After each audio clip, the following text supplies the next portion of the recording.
मैं संत धर्मगुरु रजनीशा, मेरा जन्म स्थान प्रतापगढ़ जिले का है और मैं यहाँ प्रयागराज में मेरा एक आश्रम भी है, घर भी है और मेरा माघ मेले में ही मिलन हो पाता है पूरी जनता से, पूरी पब्लिक से, साधु समाज से। और हम इस धरती पर दाहिने हाथ गदोरी में ओम बना के भगवान ने धरती पर जन्म दिया। मेरा दाहिने हाथ गदोरी में ब्लड की लाइन से बना करके, और ये जो मेरा हाथ है यहाँ पर, इस जगह पर, यहाँ पर भगवान के हाथों में ओम था।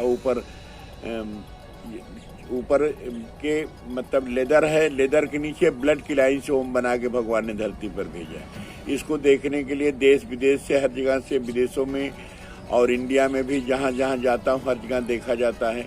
और भारत के प्रधानमंत्री भी से भी मेरी मुलाकात हुई है बाबा विश्वनाथ जी के कॉरिडोर में। उनको मैंने अपना विजिटिंग कार्ड दिया तो देख कर मुस्कुराने लगे, मुझे बहुत अच्छा लगा।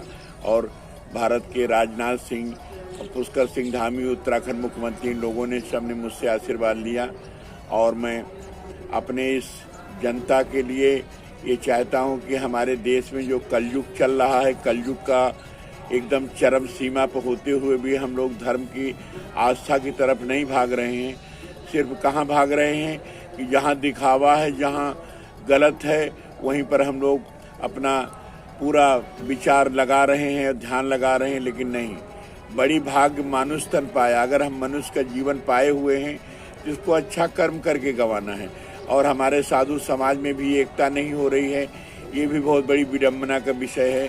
आज का जो हमारा नए युग का युवा पीढ़ी है, वो भी धर्म के नाम पे थोड़ा उसको घृणा हो रही है, क्योंकि हमारे साधु समाज के कुछ लोग ऐसे हैं जिन्होंने गलत कार्य करके, गलत समाज को संदेश दे करके इस पर हम लोगों को भटका रहे हैं। और मैं ये जरूर चाहूँगा कि आज धर्म के आड़ में, धर्म के नाम पर हमें सब लोगों को एकाग्रित होना चाहिए। और जीवन में सब कुछ पाने के लिए जा पर कृपा राम की हुई, ता पर कृपा करे सब कोई।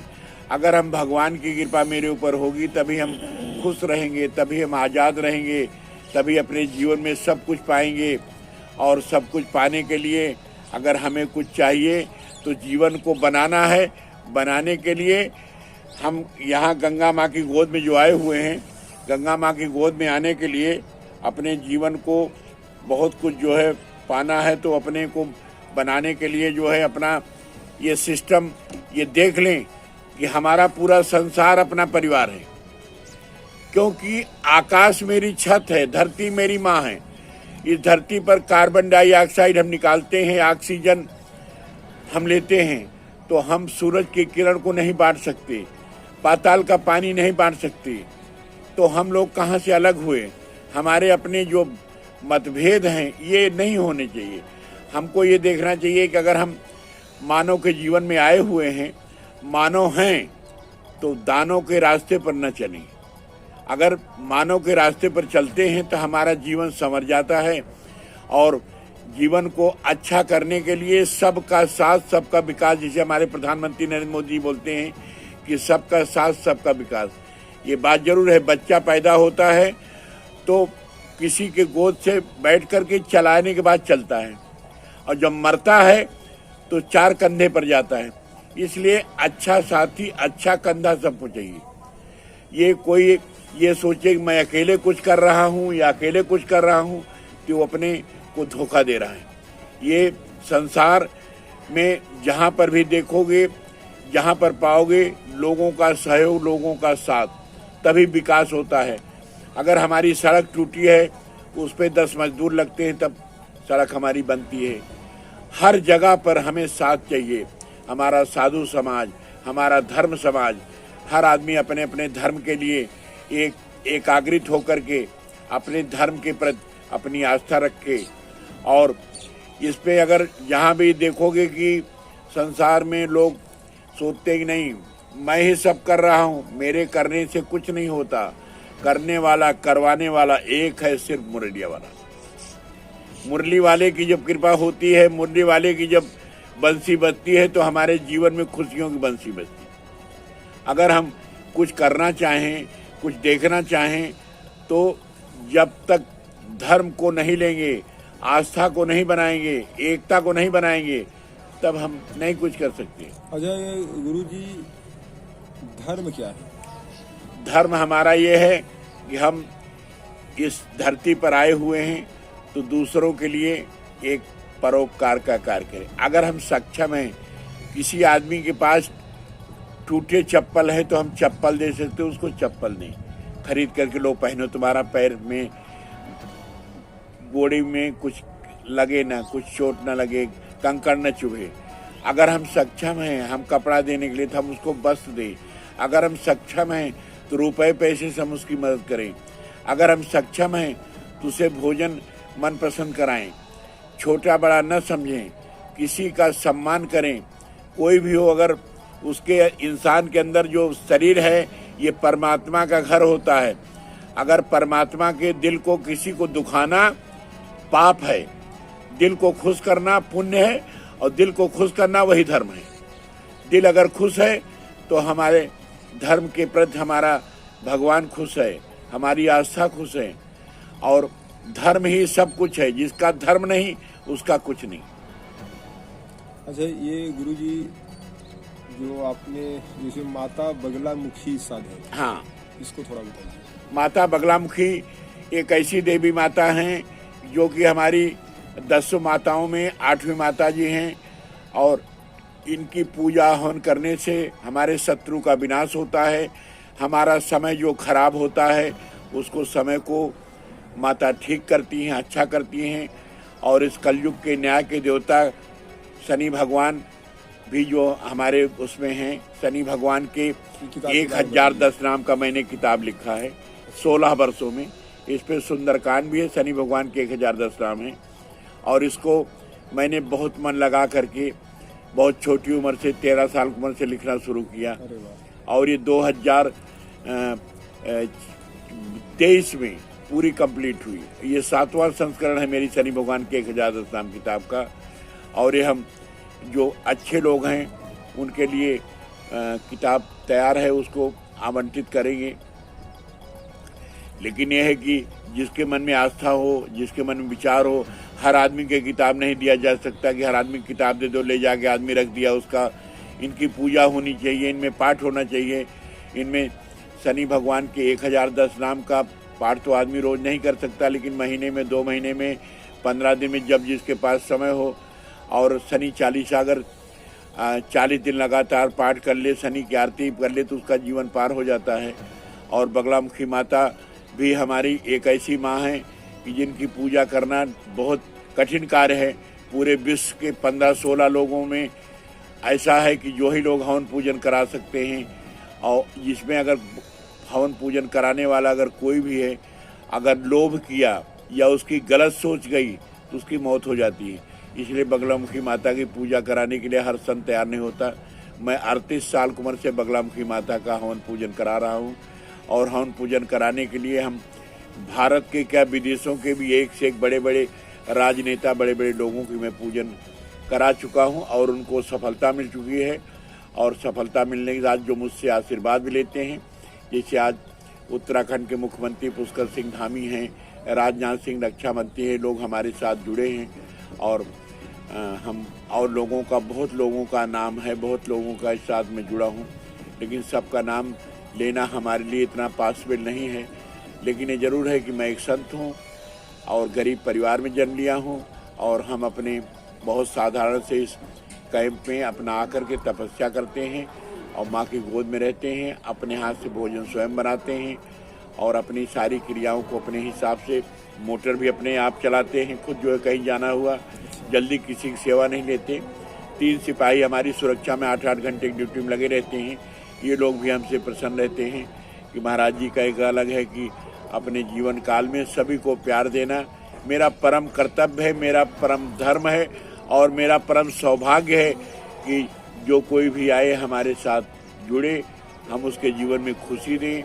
और लोगों के जीवन के लिए मैं यंत्र बना के देता हूं जो 70 साल के लिए होता है, जो केसर युक्त होता है। यंत्र थोड़ा महंगा होता है, लेकिन हम लोगों के जीवन में खुशी के लिए चाहते हैं कि ये लोग कहते ना कि मैं मंदिर गया, मंदिर में वहाँ हमको भगवान ने प्रसाद दिया, तो प्रसाद तो मैं देने के लिए वही यंत्र बना करके देता हूँ। उस पर हमने जो शक्तियाँ अर्जित की, मैंने अपनी लाइफ में 11 शक्तियों को अर्जित किया, 11 सिद्धियाँ प्राप्त की बहुत छोटी उम्र से।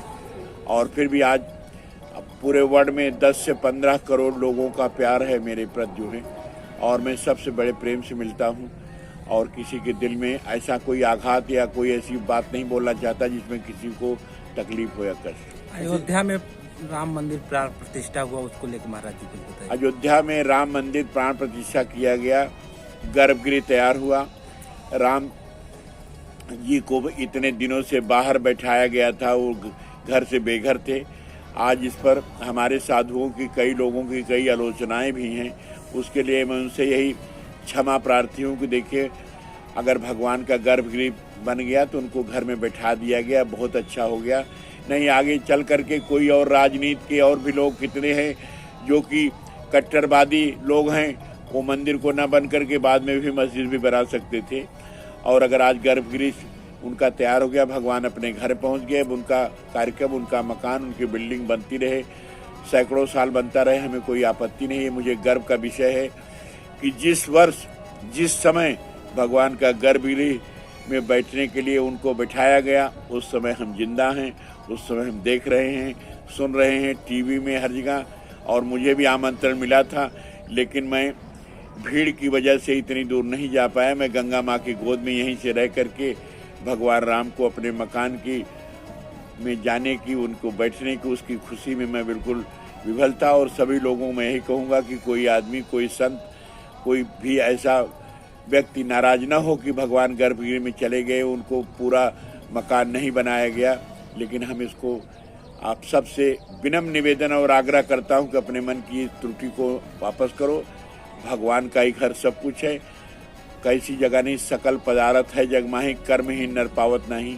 अगर हम लोग इस संसार में आए हैं तो यह संसार में सब कुछ है, भगवान का ही सब कुछ है, कण कण में भगवान है। अगर अयोध्या में भगवान को बिठाया गया 22 जनवरी को, कि हम लोगों को गर्व होना चाहिए और हर्षोल्लास के साथ जय श्री राम 24 घंटे दिल में कहना चाहिए, हमारा कल्याण होगा। अच्छा, गंगा की महत्ता पे कुछ बोलिए गुरु जी। गंगा की महत्ता, गंगा माँ हमारी एक ऐसी हैं जिनके जल को अगर हम रख देते हैं बोतल में तो कभी उनमें कीड़ा नहीं पड़ता है। गंगा माँ का जो जल है, भागीरथ ने इतना तपस्या करके, उनके पूर्वजों ने इतनी तपस्या किया, तपस्या करते करते लोग थक गए, तब कितने हजारों साल बाद भागीरथ ने हमारी गंगा माँ को अपनी गोद में लाया। शिव जी की अब जटा में आई, जटा में आकर के गंगा माँ का जल अगर हम पीते हैं, हमारे यहाँ कोई भी माता पिता परिवार कोई भी जब आखिरी उनकी जब विदाई होती, लोग बोलते हैं गंगा जल डाल दो उनके अंदर तो पवित्र हो जाए। गंगा जल से पवित्र कोई चीज़ नहीं है। गंगा माँ का जल जो है हमारा एक ऐसा जल है जिसको हम नहाने से मेरे सारे पाप धुल जाते हैं। और माँ का महत्व में हम लोग जब यहाँ पर तपस्या के लिए आते हैं, जब रहते हैं, माँ के महत्व का ये है कि अगर एक रात हम यहाँ शयन करते हैं, एक बार गंगा जी का स्नान करते हैं, तो उस पर हमें एक अश्वमेध यज्ञ का फल मिलता है। और ये कहानी भी है गंगा माँ के और गोद में आके रहने का और यहाँ नहाने का। एक बार भगवान भोलेनाथ और पार्वती माता विचरण कर रहे थे। पार्वती माता ने बोला कि कुंभ का मेला प्रयागराज में लगा है, चलिए वहाँ पर देखिए, बहुत साधु महात्मा आए हुए हैं, उस साधु महात्मा में उनका भी देखा जाए, विचार क्या है। तो भोलेनाथ ने बोला, पार्वती वहाँ चल के क्या करोगी, वहाँ सभी अच्छे लोग नहीं आते, वहाँ खराब लोग भी आते हैं, अच्छे लोग भी आते हैं, लेकिन भोलेनाथ हमें चलना है। तो पार्वती माता की जिससे भोलेनाथ बोलते हैं कि चलिए चलते हैं, और आपको मैं अच्छे और बुरे लोगों की पहचान पे भी आपको मैं एक नारी का रूप बनाऊंगा, जो कि सुंदर कन्या के रूप में, और मैं कोढ़ी का रूप बन करके गंगा जी किनारे बैठ जाऊंगा। वहाँ पर बहुत लोग आपको आएंगे और आप मेरे ऊपर हवा करती रहेगी कि मेरे पैरों पे अब पे मक्खी न पड़े, क्योंकि हमारे को कोढ़ी का रूप बनने में वहाँ मक्खी बैठेंगी, भिनभिनाएंगी। तो पार्वती माता ने कहा चलो कोई बात नहीं, जैसा आप कहेंगे वैसा करेंगे। तो संगम के तट पर जाकर के भोलेनाथ कोढ़ी के रूप में बैठ जाते हैं। पार्वती माता आकर के उनको बेना ढालने लगती हैं। फिर बहुत लोग आ रहे हैं, लोग कह रहे हैं कि अरे इनको क्या हो गया? बोले नहीं, इनको तो ये हो गया। अब तो लोग बोलते हैं चलिए, यहाँ क्या बैठी हुई इतनी सुंदर कन्या के रूप में पार्वती माता को देख करके मन चले। लोग बोलते चलो यहाँ क्या है, मैं तुम्हें गाड़ी मोटर बंगला दूंगा, ये दूंगा वो दूंगा। फिर बाद में बोले मैं चलूंगी तो, लेकिन ये हमारे पति हैं, इनको इस हालत में हम छोड़ के नहीं जा सकते। इनको गंगा स्नान जब करवा दो, जब ठीक हो जाए तब। लेकिन इनकी एक शर्त है, गंगा वही नहलाएगा जिसने कभी कोई पाप न किया हो। सवेरे से शाम तक बीत गया, लोग आते गए जाते गए, कोई ऐसा आया नहीं जिसने कोई पाप नहीं किया हो। लेकिन पार्वती माता भोलेनाथ से कहती हैं अभी तक तो कोई आया नहीं, सभी लोग पापी आ रहे हैं, यहाँ पर कोई ऐसा नहीं आ रहा है। तब भोलेनाथ कहते नहीं, अभी कोई एक आएगा। एक गांव का अल्हड़ आदमी, कम पढ़ा लिखा, उसने आया, पूछा क्या बात है। बोले कि भैया अगर आपने कोई पाप न किया हो तो आप इनको गंगा नहला दोगे तो मैं इनको ठीक हो जाएंगे, और मैं फिर जहाँ लोग कहते हैं, बहुत लोग ले जाने के लिए कोशिश करते हैं, तो मैं वहाँ पर चलूँगी। इतने में अल्हड़ आदमी आया, गंगा नहा करके भोलेनाथ को उठाया, गंगा जी में नहला के बाहर करके रख दिया। भोलेनाथ बोले तथास।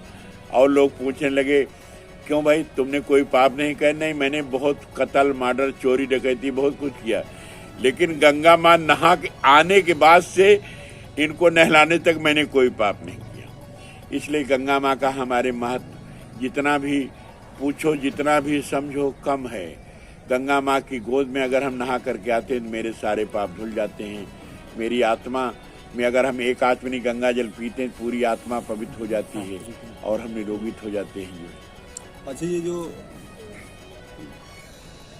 है धीरेन्द्र शास्त्री जी है बागेश्वर धाम जी, हाँ, इनके जो चमत्कार देख रहे हैं, इस पे क्या कहें? ये लोक है, धरती है। बागेश्वर धाम भी हनुमान जी की कृपा है, उनके बाबा पूर्वजों का, सबका। और हर आदमी को भगवान कुछ न कुछ देता है। जैसे कहते नहीं, तिरिया चरित्रम पुरुषस्य भाग्यम दैयो न जाना कुतो मनुष्य। अब आज के कुछ दिन पहले बागेश्वर धाम का खुद ही स्टेटमेंट आता कि उन्होंने किसी मुसलमान से पैसा लेकर के अपनी बहन का शादी किया था, ये किया था, वो किया था। आज उनका समय आ गया है, भगवान की कृपा उनके ऊपर हो गई है, वो अपने चमत्कार को दिखा रहे हैं। इसके बारे में जनता को फायदा हो रहा है, तो जनता जा रही है। जनता हमारी परेशान है। हर आदमी के पास घर में कोई न कोई परेशानी है, कोई न कोई कमी है। लोग उस पर तो टिप्पणी करते हैं कि क्या सच है, क्या झूठ है, लेकिन हम इसको नहीं मानते। सबका अपना अपना विचार है, सबका अपना अपना कर्म है, सबका अपना अपना समय है। इंसान को, सबको जवानी आती है, बुढ़ाई आती है, बचपना आता है, सब आता है। आज वो भी अपने क्रियाकर्म में लगे हुए, उनका काम मतलब भगवान उनका साथ दे रहा है, अपना आगे बढ़ते जा रहे हैं, लोगों को चमत्कार दिखा रहे हैं। और जिसे मेरे पास कोई आता, मैं ओम का दर्शन करा करके उसके सर पे ओम वाला हाथ रख करके उनमें महामृत्युंजय का मंत्र, बगलामुखी माता का मंत्र, लक्ष्मी जी का मंत्र बोलता हूँ तो लोगों का कल्याण होता है, कष्ट दूर होता है। मेरे पास भी लोग आते हैं, तो जबकि लोग कहते हैं कि आपके हाथ में जो ओम का दर्शन मैं करता हूँ तो मेरा कल्याण हो गया। अब इसके बारे में तो मैं नहीं बता सकता, लेकिन यह है कि सबका अपना अपना विधाता ऐसे बना करके भेजता है, जाओ तुम इस समय ये करोगे, ये करोगे। लिखने वाला, लिखवाने वाला, करने वाला एक ही है, मुरलिया वाला। जा पर कृपा राम की हुई, ता पर कृपा करे सबको। इस समय बागेश्वर धाम पर भगवान की कृपा है, हनुमान जी की कृपा है, अपना कार्य कर रहे हैं और आगे बढ़े, विकास करें। हमारे लिए, उनके लिए बहुत बहुत शुभकामनाएं। अच्छा, ओम के बारे में बताइए थोड़ा।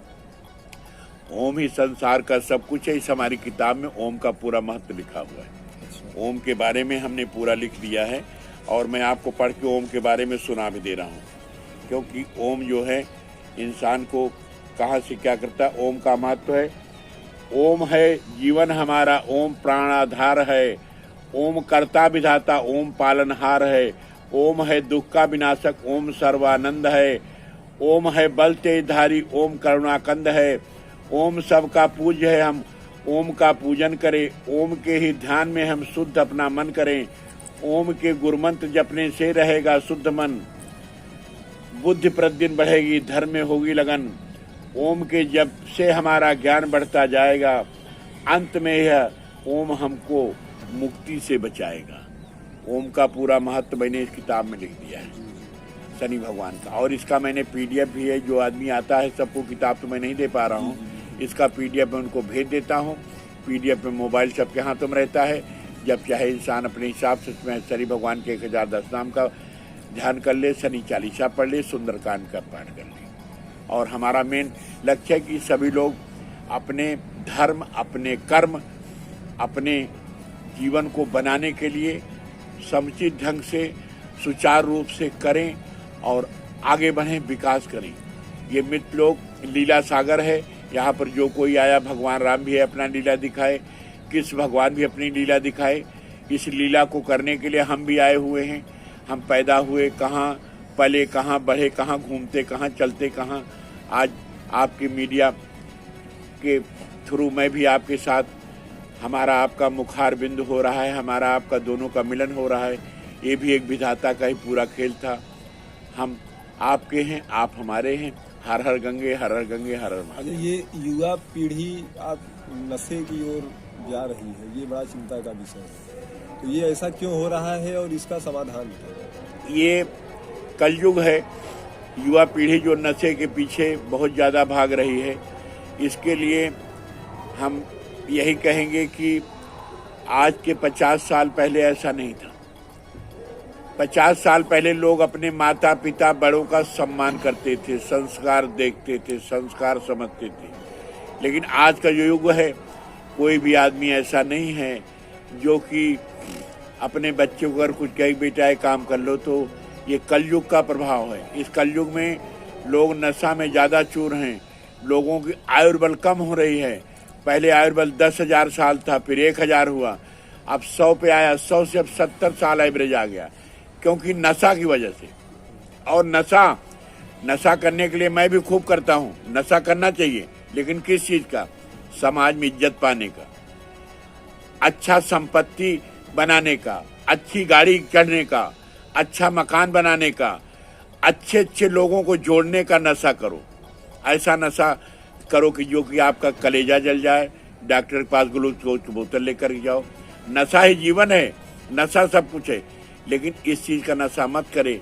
हमारा युवा पीढ़ी की जो नशा करके अपने जीवन को खराब कर दे, अपने घर की दौलत को खराब कर दे, अपने सम्मान को खराब कर दे।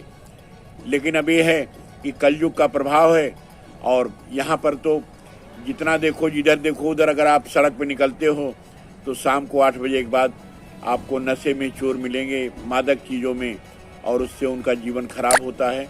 और इसके लिए अगर अध्यात्म लाइन में हम लोग जुड़ेंगे, अध्यात्म लाइन से लोगों को जोड़ेंगे, तो वो लोगों का नशा दूर होगा। लेकिन आज की डेट में अध्यात्म सिखाने के लिए कोई नहीं तैयार। मन से तेज ज़्यादा तेज नहीं चलता, पेट से बड़ा ईमानदार नहीं होता। और भगवान की कृपा पाने के लिए हम सब लोगों को अपने अपने विचार, अपने अपने ध्यान, सबको सुझाव देना होगा, सबको बताना होगा कि हम नशा से दूर रहें और ऐसा नशा करें जिस पे हमारा समाज इज्जत करे, जिस पे हमारा घर परिवार समाज में इज्जत मिले।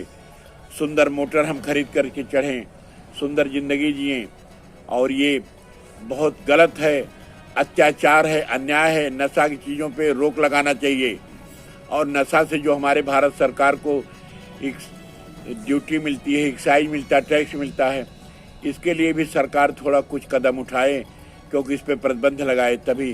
क्योंकि बिना प्रतिबंध के हमारा देश में नशा का जो दबाव है, जो कलयुग का प्रभाव है, वो उठता जा रहा है और हम नीचे गिरते जा रहे हैं। अच्छा, हिंदू राष्ट्र पे भी कुछ बोल दीजिए। हिंदू राष्ट्र हमारा एक ऐसा हिंदू राष्ट्र है जो कि आज हमारे देवी देवता सबसे पहले आकर के सृष्टि को चलाने वाले, सृष्टि को बनाने वाले, सृष्टि को मिटाने वाले हमारे सभी देवी देवता हैं। और हिंदू राष्ट्र हमारा होना चाहिए। हिंदू राष्ट्र का जो कार्य है, इसके लिए जो लोग आगे बढ़कर के आ रहे हैं, हिंदू राष्ट्र पूरा भारत हमारा होना चाहिए। हिंदू राष्ट्र के साथ हैं। हिंदू राष्ट्र पे हम सब लोगों को जागरूक करें कि अपने देश के प्रति, अपने समाज के प्रति, अपने राष्ट्र के प्रति समर्पित रहें। और सनातन धर्म हमारा धर्म एक ऐसा धर्म है जो सभी धर्मों से बड़ा धर्म है और सभी धर्मों की उत्पत्ति हमारे सनातन से हुई है और हमारा हिंदू राष्ट्र बने। इसके लिए हम हिंदू राष्ट्र के समर्थन में गंगा माई से, जमुना माई से, सरस्वती माई से, बगलाम की माता से, सभी देवी देवताओं से मानते हैं कि हमारा इस भारतवर्ष को हिंदू राष्ट्र बनाएं। हर हर महादेव, हर हर गंगे, हर हर गंगे।